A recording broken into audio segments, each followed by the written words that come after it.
Ya sakinah sahra alimnil buka, wahai orang yang tinggal di atas gurun pasir, ajari aku bagaimana menangis. Wa zikruka ansani jami'al masaibi, setiap aku mengingatmu wahai Nabi, semua musibah terasa ringan. Idza kunta anni fit turabi maghibah, kalau seumpama engkau sekarang berada di bawah tanah, aku tidak bisa melihatmu. Fama anta an qalbil hazini, engkau wahai ayah, walaupun aku tidak melihatnya, tapi engkau selalu dalam hatiku, tidak pernah terlewatkan. Di saat itulah beliau berkata kepada Imam Ali, wahai Ali, semalam ayahku telah datang kepadaku dan dia berkata padaku, wahai Fatimah, sudah lama aku tidak berjumpa denganmu, sudah lama aku tidak memelukmu, hari ini adalah waktunya engkau kembali kepadaku dan aku memelukmu. Maka Sayyidina Ali meneteskan air mata dan dia berkata begini kepadanya, wahai Fatimah, tolong kalau engkau nanti berjumpa dengan ayahmu, maka sampaikan 3 pesanku ini.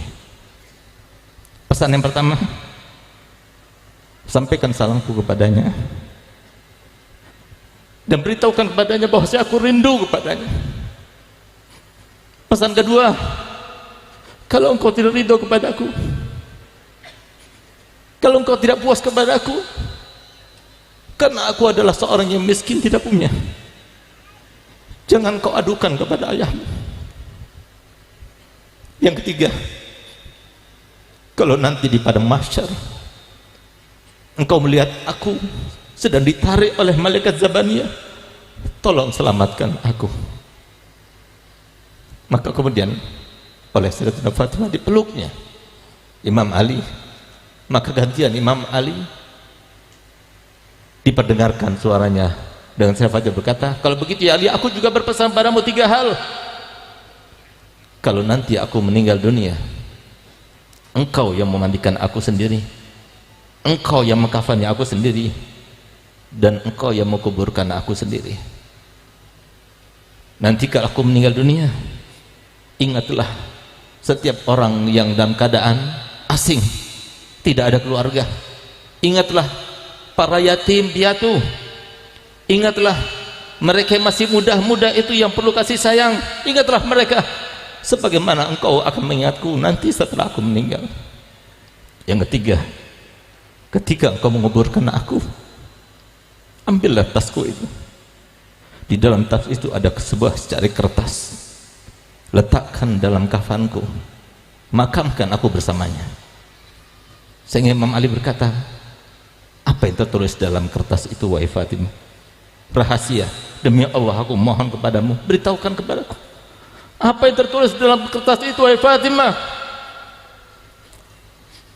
Di saat itulah Sayyidah Fatimah bercerita, dulu waktu ayahku datang kepadaku dan memberitahukan bahwasanya engkau meminangku, dia berkata kepadaku begini, wahai Fatimah, apakah engkau ridho kalau seumpama Ali bin Abi Thalib dia datang meminangmu dengan 400 dirham?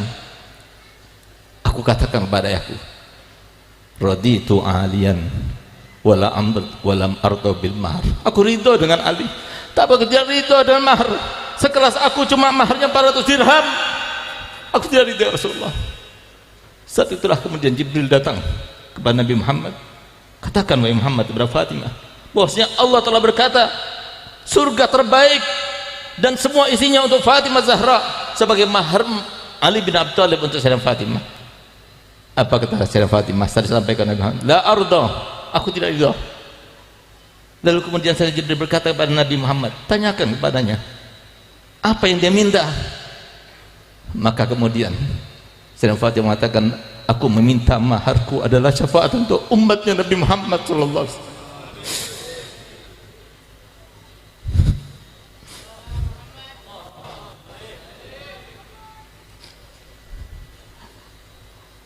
Dan Nabi SAW berkata, kenapa kau minta itu wahai Fatimah? Ya Rasulullah, aku minta syafaat daripada umatmu, karena itulah yang kau pikirkan setiap hari, setiap saat, setiap waktu. Sehingga kalau aku meminta supaya aku diberikan syafaat untuk umatmu, berarti aku telah menyenangkanmu dan aku sebagai anak telah berbakti kepadamu. Di saat itulah kemudian Jibril datang membawa kertas, dan di dalam kertas itulah itu yang nanti aku akan bawa, itu nanti akan aku bawa di pada mahsyar.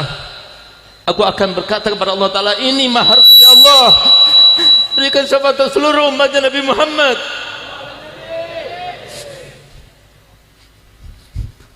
Sehingga Nabi Muhammad tahu, lihat bagaimana pengorbanan putrinya, bagaimana pengorbanan para cucu-cucunya, yang ketika mereka dizalimi, seandainya mereka mengangkat tangannya, pasti Allah akan mengabulkannya. Mereka tidak meminta itu.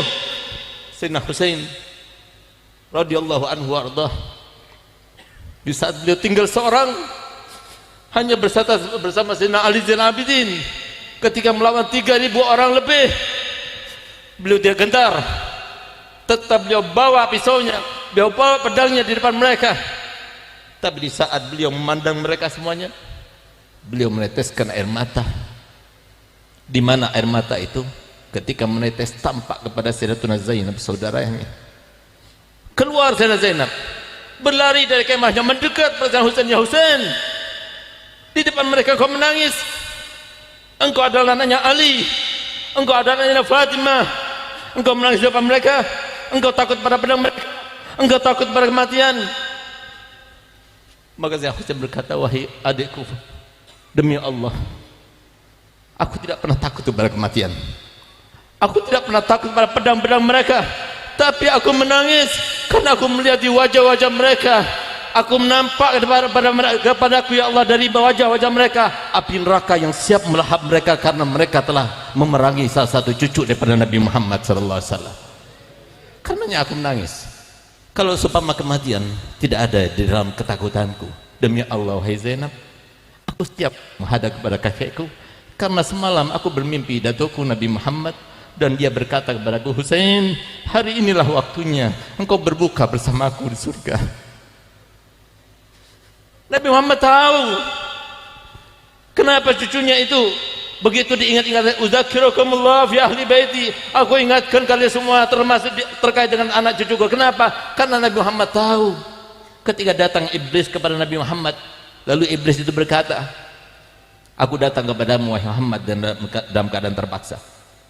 Nabi Muhammad tidak langsung meresponnya, tapi Nabi Muhammad bertanya kepada Jibril, kenapa iblis itu datang kepadaku? Dan dia berkata seperti itu, ya Rasulullah, tidak ada seorang nabi pun dan rasul pun yang didatangi oleh iblis kecuali dengan maksud dan tujuan untuk menjerumuskannya ke dalam dosa demi dosa, kecuali engkau. Sekarang dia diperintahkan Allah Ta'ala untuk datang kepadamu untuk menjawab setiap pertanyaanmu. Kalau dia itu berbohong di dalam jawabannya, maka niscaya Allah akan mencabut kembali semua yang Allah janjikan kepadanya, di antaranya hidup sampai hari kiamat, bisa masuk ke dalam benak manusia dan sebagainya. Lalu Nabi Muhammad bertanya, pertanyaan pertama yang ditanyakan kepadanya, apa kata beliau? Wahai iblis, siapakah manusia yang paling kau benci? Siapakah manusia yang paling kau benci? Dijawab oleh iblis, yang paling aku benci adalah engkau dan anak keturunanmu. Yang paling aku benci adalah engkau dan setiap yang mewarisimu. Yang aku benci adalah engkau dan setiap ulama yang meneruskan perjuanganmu. Sehingga Nabi Muhammad tahu, kalau ada seorang yang ada orang yang benci kepada keluarga Nabi Muhammad, Nabi Muhammad telah mengatakan, man ahabbakum fahuwa mu'min wa man abghadakum fahuwa munafiq. Tidak ada seorang pun yang mencintai mereka, mencintai kalian, kata Muhammad, kecuali dia ada seorang mukmin. Ya Allah, aj'alna minal mu'minin ya Rabb. Dan tidak ada seorang pun yang benci kepada kalian kecuali dia adalah seorang munafik. Kenapa Nabi SAW mengatakan demikian? Karena yang benci kepada keluarga Nabi berarti seperti iblis.